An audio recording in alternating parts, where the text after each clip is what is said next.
What a moisture analysis is basically, as it implies, measuring the amount of water in the material. Typically, when you say moisture analysis, you're dealing with lower levels of water. Water in your sample can come in several different forms. There's just free surface water. You get your hand in water, it comes out wet. That's free surface water. It can be found water, water down to the surface by mineral forces or some physical absorption, like in the case of some zeolites. There's not actually a strong covalent bond. It's bound within the phase structure of the compound. Water contained in pores or voids. If you have like a plastic pellet and there's little bubbles inside, that's moisture too that could impact the processing of that plastic. But it's contained within your sample. And then there's chemically bound water, dealing with some minerals or inorganic oxide or hydroxide pigments where you have the structure of metal ions with dihydroxyl bridges. Well, those can dehydrate at the right temperature, form an oxo bond, popping out water, which can be considered, you can call it moisture if you like.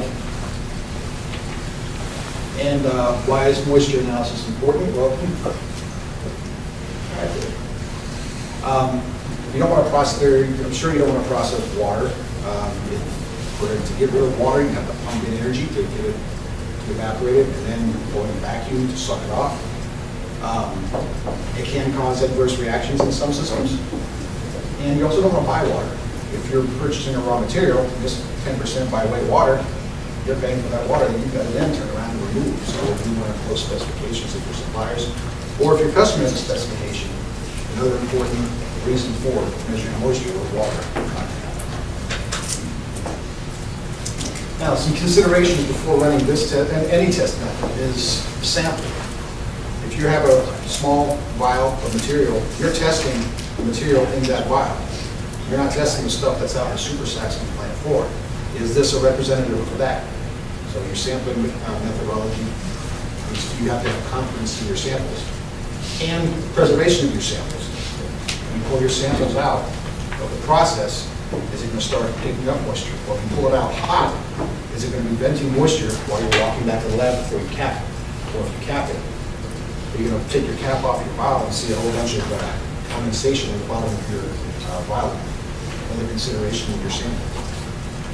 The nature of the material itself. Where is the water? You said on the previous slide, is it internal? Is it in the voids? Is it on the surface? Is it tied up chemically? And the reactivity of your sample. Most moisture analysis testing involves some sort of heating. If the material is fairly reactive, you don't want to heat it to the point where you start decomposing your sample. This volatilizes off and you're using a weight-based method, then you're going to get a negative high read, false high read. Then your method selection based on your sample, nature of your samples. Also, what kind of water is important to you? A lot of reactions are the dehydration reactions. The water comes off at a given temperature. And if there is water, latent water in your sample that won't come out at 300 degrees, when you're processing down at 150, is that water important? And then, well, like I said, moisture analysis is very subjective. But your test conditions. This is where I've gotten to a lot of arguments or disputes. Fights. Huh? Fights. It's so, it's not, it's so, yeah. Like the temperature, dwell time, other interferences like volatiles, and there's some other interferences with some of the other methods we'll go through, decomposition reactions, and that's a very powerful statement there, because who knows what else. If you take a sample, say lab A takes a sample of material, and using a moisture meter hooks it up like we were talking just earlier, measures moisture at 180 degrees, you get answer A. You can take the exact same sample out of the exact same vial, heat it up to 190 degrees, and get a completely different number. Or you could run it using a different test method, like volatilizing off moisture at 180 degrees, and sending it to a Karl-Fischer cell, and get a completely different answer. So it's not just a matter of cooking off the water. You have to understand your sample, understand the test methods, time together for what works best for you. And if you're working with a supplier or some other company, agree upon what parameters you're going to test moisture under. That's one thing we were talking about is a lot of suppliers have recommendations of how they test it. That may not necessarily always be exactly the same as what Aspen does or some of your testing companies do. So you may get something from them of their C of A that says it has this much moisture. You actually run it and test it and you get a higher number or a lower number. Or what numbers were they using when they were testing? So it is very subjective to what numbers they have because we get recommendations and they say this is what we do and may not necessarily match. You may get a different number. I have seen on several C of A's where they'll give a moisture content and then like a little asterisk down with footnotes, measured at 150 degrees C for 2 hours. That way it's, you know, if someone wants to back up your findings or double check you, there you've got the conditions. We've also seen where someone's switching suppliers for a certain raw material. Supplier A measures under these conditions, supplier B measures under these. Also, the supplier B says, we can't meet these specs. Well, why not? Because we're, measure moisture at a high temperature. We'll go into some of the methods. The classical, old school, and also the fallback. Some people loss on drying. Simply you weigh a sample, you heat it up to drive off the moisture, and then you reweigh. It sounds simple, but the devil's in the details with some samples. If you take a material like a mineral or a pigment and you nuke it down to an oxide, it's fairly stable. It's really not going to do much. It's not going to react with the atmosphere. It's not going to absorb water.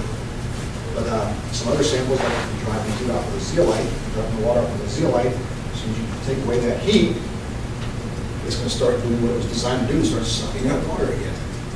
So you have to make accommodations for that. Like cooling your samples in a desiccator until they come down to the temperature that you can weigh them. Another error I've seen before is fairly common is weighing a sample while it's still warm. Pull it out of the oven, take your crucible, put it on the balance, and wonder why your number won't stabilize. Because you got that warm sample on the balance, the air around that sample is heating, rising, you've got convection that's going to lift your sample. And as it cools, your voice going to increase as the sample settles. And then there are automated methods of just weight loss. Moisture balance, where you weigh a sample on a pan, it goes underneath the heating element, and the weight is recorded, weight change is recorded in real time as the sample heats. The method assumes that all the weight loss is moisture. If you have CO2 that's coming off, if you have any volatiles, anything else that will evolve from your sample during the drying process is going to be, it makes no assumption of anything else in the water. It's going to come out as moisture adaptations. If you take a crucible full of fine powder, throw it in the oven, it's too warm, the air and the interstitial space in between the particles is going to heat up, and you can actually fluff off sample. Sample roll inside your furnace. And this has happened sometimes. You your sample up a little too much, and you take it past the flash point. You just want to dry off the moisture off of some sawdust before you put it into a process and call it a black char. So again, all the different conditions, the possible conditions of measuring the sample moisture by loss and drying, temperature, ramping of the temperature, dwell time, cooling, all makes an effect